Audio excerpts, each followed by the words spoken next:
నమస్కారం ETV news కు స్వాగతం ముందుగా ప్రధానాంశాలు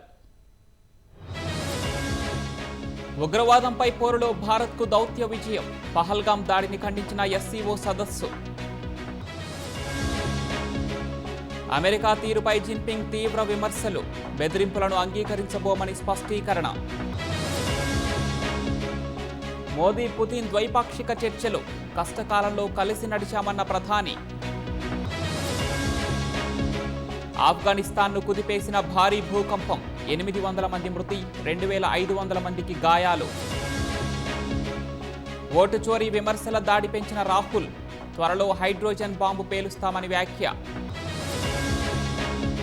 ఉత్తరాదిన కొనసాగుతున్న వరద బీభత్సం జమ్మూ కాశ్మీర్లో అమిత్ షా పర్యటన రికార్డు స్థాయికి బంగారం ధరలు 1,05,000 దాటిన 10 గ్రాముల పసిడి